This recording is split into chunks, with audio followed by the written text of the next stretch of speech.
canal. Se você não me conhece, meu nome é Clara, eu sou aluna do último ano de Medicina, especificamente dos últimos 2 meses da faculdade, graças a Deus. E nesse vídeo eu vou estar trazendo pra vocês como que funciona mais ou menos um plantão de 12 horas no SAMU, como é que o serviço se organiza. Então, se você é estudante de Medicina, talvez esse conteúdo te interesse. Então, o que é que exatamente o SAMU faz?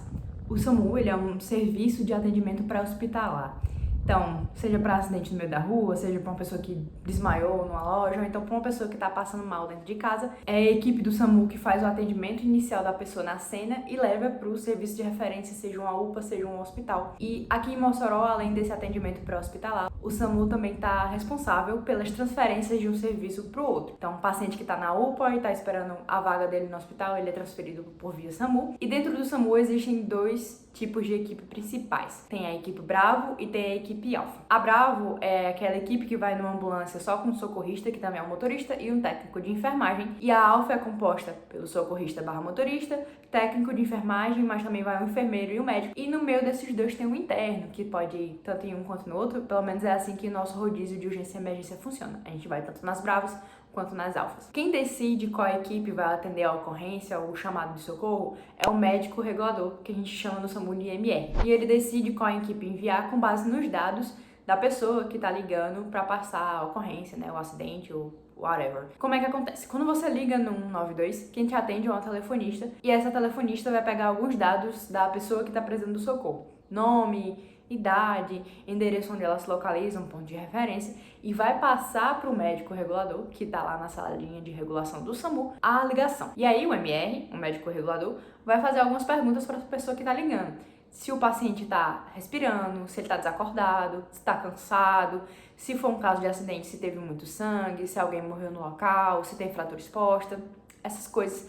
E com base nesses dados, ele vai decidir se é uma situação que só precisa do técnico de enfermagem ou socorrista, ou se é uma coisa mais grave que um médico tem que ir numa Alfa. E agora, no rodízio de urgência e emergência, é nesse serviço em que a gente se inseriu. E acho que quando o interno vai, as coisas até são facilitadas. Porque já aconteceu algumas situações de, inicialmente, ser uma ocorrência de uma Bravo, ou seja, uma ocorrência, um acidente, uma pessoa passando mal que não necessariamente estava grave no momento. Quando a gente chegou lá, o paciente estava mais grave, precisava de um atendimento mais robusto, ou então precisaria de alguma medicação, precisaria ser entubado.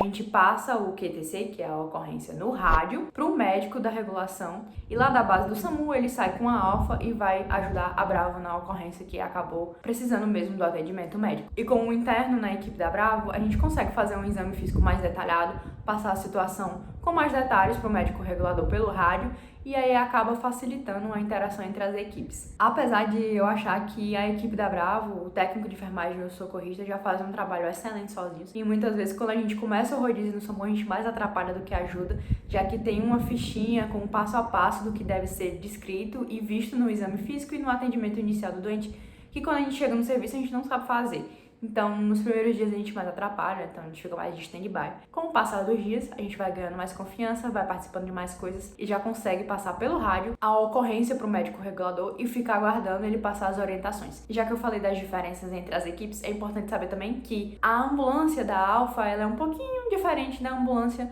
da Bravo. A ambulância da Bravo é bem equipada, mas tem algumas coisas que ela não tem. Tipo, na ambulância da Bravo, em que vai só o técnico de enfermagem, tem um DEA, que é um dispositivo que pode ser usado por leigos também, para fazer aquele choque nos casos de parada cardiorrespiratória. Já na ambulância da Alfa, não tem um DEA, tem um desfibrilador, que é como se fosse um equipamento mais potente, mas que é o médico que opera. Na Alfa também tem um ventilador portátil, que é usado para pacientes que precisam ser entubados.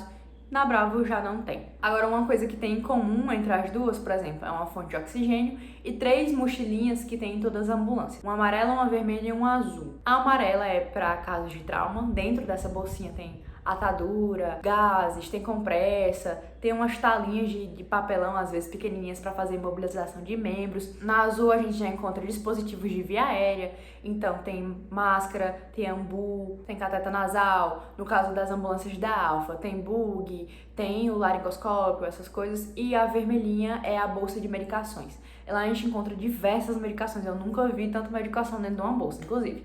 Tem adrenalina, tem corticoide, tem furosemida, tem nitroprusiato de sódio, tem muita coisa. Porque às vezes acontece de o paciente precisar de uma medicação ali, já no ambiente extra-hospitalar, seja porque ele vai precisar ser entubado, seja porque ele tá numa crise hipertensiva, seja porque ele tá com muita dor e aí às vezes precisa de uma analgesia devido a um acidente ou coisa do tipo. Fora os demais apetrechos que as ambulâncias têm, tipo cone para poder fazer sinalização na rua em caso de acidente, tem colar cervical, tem prancha, tem muita coisa. Então, só para compartilhar algumas coisas interessantes que eu já vi acontecendo no SAMU e para te relembrar que se você se interessa por essa área de atendimento pré-hospitalar, talvez fazer um curso de atendimento pré-hospitalar deva ser uma das suas prioridades depois que você se forma, já que a gente não tem muito contato com esse tipo de atendimento durante a faculdade. Já que se a gente estiver, sei lá, passeando na rua, indo numa viagem e acontecer alguma coisa, a gente tem que ser capaz de prestar o atendimento. Mas, voltando.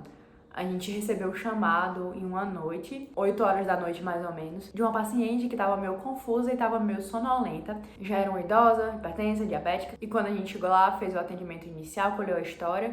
A gente descobriu que ela estava sem comer há muito tempo. E na hora de colher os sinais vitais, quando foi colhido o HGT dela estava, sei lá, 20, 30. E, sério, eu acho que esse foi um dos momentos mais bonitos de ver o paciente melhorando durante toda essa minha jornada na medicina. Eu nunca tinha visto uma hipoglicemia assim, bem na hora que ela estava acontecendo. E quando foi feito o HGT, foi feito o protocolo de correção da hipoglicemia com as ampolas lá de glicose. A paciente que estava totalmente desnorteada, meio sonolenta, não estava falando coisa com coisa, não sabia onde é que ela estava. A mulher reviveu, foi uma coisa muito legal de se ver. Essa paciente teve que ir para um serviço de emergência de referência para ser melhor atendida, até para poder pesquisar se ela não tinha uma infecção ali rolando, alguma coisa que possa ter precipitado a hipoglicemia, além da omissão alimentar ou então da sobredose de insulina. Mas, de toda forma, foi bem legal ter visto esse atendimento, como foram feitos os primeiros cuidados. Outra situação que, infelizmente, não evoluiu como a gente esperava, o paciente veio a falecer, infelizmente, foi um jovem de uns 30 e poucos anos, que teve um infarto extenso, que a gente veio descobrir depois com uma perícia do corpo, e que a ocorrência foi solicitada na realidade porque ele parou.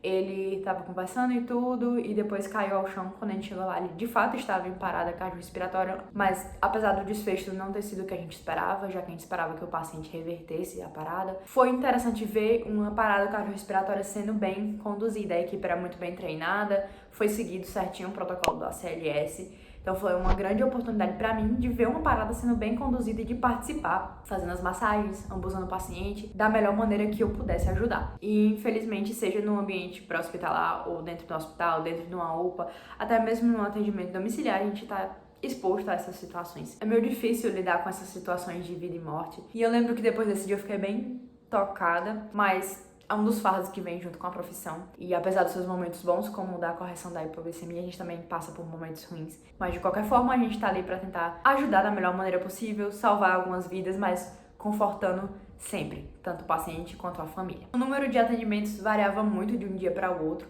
mas por volta ali de meio-dia, 1 hora da tarde, geralmente 20 ocorrências já tinham acontecido, de 7 horas da manhã até meio-dia, 1 hora da tarde. Algumas ocorrências nem são tão atribuições do SAMU, mas as pessoas acabam ligando tanto por falta de conhecimento em educação em saúde, quanto por falta de acesso a meios de transporte para levar os pacientes para algum serviço de saúde, por aí vai, mas não vou entrar nesse mérito agora. Só queria dizer que o rodízio do SAMU é bem interessante, a gente é muito bem tratado, pelo menos aqui no serviço da cidade onde eu faço faculdade, e a gente tem a oportunidade de aprender tanto com os médicos que estão na regulação, quanto com os colegas que estão ali com a gente, com a equipe, com todo mundo que a gente acaba tendo contato. É muito emocionante em algumas ocorrências, principalmente quando eles ligam aquela sirenezinha.